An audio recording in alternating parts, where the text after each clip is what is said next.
What's going on, fellow art warriors, and welcome back to another Art Bros video. So in this video, I'm going to be talking you through my painting process for this Cyberpunk female portrait that I did. This was actually a live painting that I worked on during our Art Bros stream on our Twitch channel, and if you're interested in checking that out, it is twitch.tv/artbros. Make sure you stick around till the end of the video because I'm going to be giving you an exclusive tip having to do with portrait painting. So with all that said, let's dive right into the painting process. So I'm just going to be watching the video as I kind of talk you through my process. Basically, as you can see, I started off with this concept piece that I did of the character. I was really loose with it. I wasn't really thinking too much about detail or rendering. I kind of just wanted to knock out the general look of the character, and I think I achieved that. You'll also notice that I gathered a bunch of references, and you'll see as the video progresses that I add more and more as I continue painting. Each reference had a specific place in mind, having to do with color, facial features, lighting, whatever. I was trying to make sure that each reference served a purpose. So as you can see with the blonde female portrait reference that I have, I think I was pulling a lot of facial features from her and trying to integrate that into my illustration. So in terms of the painting process itself, I like to start off structurally. So I typically like to start off with decent line art. I'm not too anal about it because, let's face it, I usually like paint over a lot of my lines and I warp stuff, and I think for me, painting a little bit more organically is kind of helpful. It's always good to have a really good line drawing underneath, but I'm not making sure like it's like 100% perfect because I'm kind of anticipating painting over and reworking a couple things. So I start with the line drawing, I fill in flats underneath, and then over top of that, I will start bumping in. Actually, before I bump in like detail, I will put like a very light lighting pass underneath so that I at least know generally where all my values are going to lie. And then after that, that's when I just paint over my lines and kind of knock out all the detail. So you'll also notice too that I am flipping my canvas black and white on and off a bunch of times. I always make sure that I have a black and white layer at the top of my layer list because it really helps me see my values throughout the painting process. Like, nobody wants to have bad values, and I guarantee you if you integrate this into your process, it's gonna really help you out and you'll see a difference with your lighting. A lot of times colors can be a bit deceiving, especially if you don't know color theory too well, and you're gonna think that you have enough contrast or whatever, and then when you flip it black and white, it's like everything is muddy. So having that layer definitely helps with that. So I think at this point I'm just laying in a bunch of detail. I'm rendering things out. I'm trying to identify like where the cool lights are, where the warm lights are. I tried to set up like a pretty standard like 3/4 view warm light, and then I have this like cool backlighting to kind of make her hair and her pauldrons pop out. The reason that I wanted to work on this painting is because I don't focus too much on hard surface stuff, and I really wanted to make sure that I incorporated metal armor. I thought that would push me a little bit. It would be a little bit different from my portfolio and something that people wouldn't normally expect from me.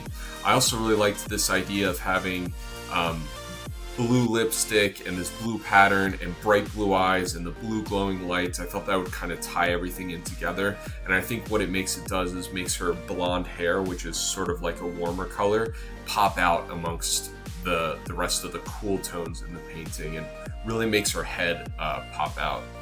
I also, as you can see, obviously I want it to be a little bit more stylized with the whole composition, so this is just a bust shot, and I snipped out this rectangular shape. I thought her sitting on that would kind of bring the whole composition forward and make it a little bit more interesting and stylized. You may have also noticed too that at one point I was sort of struggling with my lighting. Even though I have all these references, like obviously I wasn't copying exactly from any one particular reference. I was having to make up a lot of the lighting on the spot. So I literally drew in an arrow where I thought the lighting would be, and drew some lines like on the hair to sort of navigate myself, where like, okay, this is the hottest like light spot. These are where the shadows would lie. these are where the cast shadows would lie. And this is something rather new that I've started doing, and it's really been helping me because I think in the past I've had not muddy colors, but like not very clear distinctions between lights and darks, and sort of drawing out these hard shapes has really helped me identify, like, okay, this is literally the transition of like where light meets the darkness, and it's sort of making my images a little bit more crisp and a little bit more realistic and a little bit more easy to read. So here I'm just touching up stuff. I think from this point on, I'm primarily detailing. I'm kind of using the liquify tool, as you see. I use this quite a lot. If something is like not quite right, especially like if the eyes are wonky or something, I'll just nudge things around. And that's the beauty of digital painting, is you can paint a little bit more organically because you have the tools at your disposal to move things around. Perfect. So one thing I was really trying to focus on with the facial features is making the skin feel like it's alive and like moist, like the lips were wet, the eyes were wet. And I had mentioned this before, but when I was painting this, I had been playing recently Devil May Cry 5. And a really interesting thing about that game that I noticed in particular, and it's a weird artist thing to notice, but they were really good at making things look moist, like wet lips. You don't see that kind of thing very much in video games, and I thought they nailed it. And it made me think like, maybe I need to exaggerate that a little bit more on my characters as well. And I think those things are what breathe life into your figures. Also, the warmth that can appear in a face, especially if somebody has like a more pale skin tone, you'd see a lot of those reds popping through their nose, through their ears. And I exaggerated that a little bit, and I think I was fairly successful in making her face feel a little bit more lively compared to some of the other portraits I'd done from imagination. I'm really trying to push myself recently to do more imaginative work. I think I've built up a lot of foundation doing my studies, which I would definitely recommend any artist who's learning and, you know, still working to always do studies. But for me, I think I just need to focus some more on like drawing and doing things from imagination, and that's what's going to push me at my point in my career. So yeah, currently right now, also, if you guys want to check out the Twitch page, I am working on a dryad painting that I'm just now finishing up. And you'll see more and more of my imaginative stuff. I paint every Monday at 10 a.m. CST, so if you want to join me and hop in and hang out, that's where I'll be painting. So at this point, I thought that blue rectangle was looking a little bit bland, so I added a couple little graphics, and later on I even add this slight pattern to kind of furthermore like push her out and make her look like she's not just like floating on some blue box. I also added lights onto the pauldrons to kind of push that sci-fi aesthetic a little bit more as well. I'm also adding highlights to the metal, trying more and more to push the metal forward, give it depth, give it shininess. And speaking of rendering, that was another thing I really focused on, was trying to distinguish between the types of materials that were on her armor. So like her shoulder pauldrons and around her neck is like a shiny metal. Her suit is maybe a little bit more like plasticky or rubbery, so that was a little bit more matte. And then the tubes are sort of that rubbery, like darker texture as well. And then skin is obviously sort of like an in-between matte and shiny. Alright, so let's dive into your exclusive Art Bros tips. So when painting portraits, you want to make sure that you are not over-exaggerating forms. And what I mean by this, and this pretty much only applies to if you're trying to paint rather realistically, is a lot of times we'll perceive things like eyes to be bigger than they actually are, or like right here below the nose, this little shape to be longer, or nostrils to be bigger, or lips to be bigger. And I think that's just a human nature sort of thing.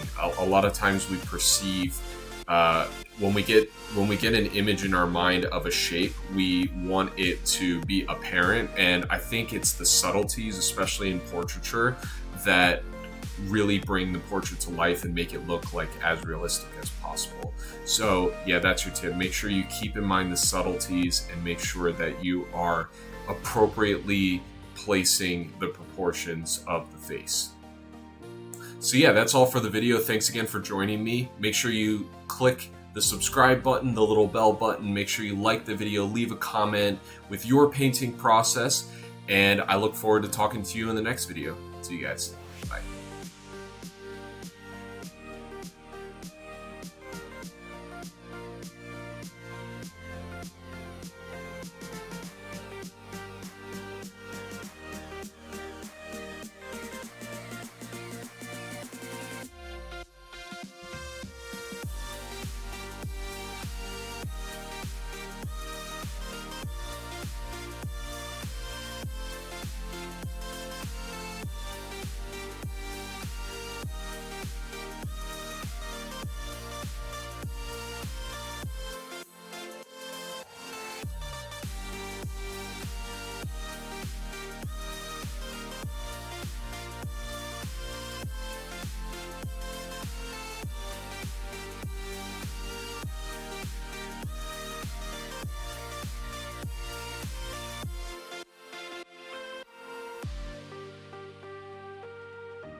Perfect.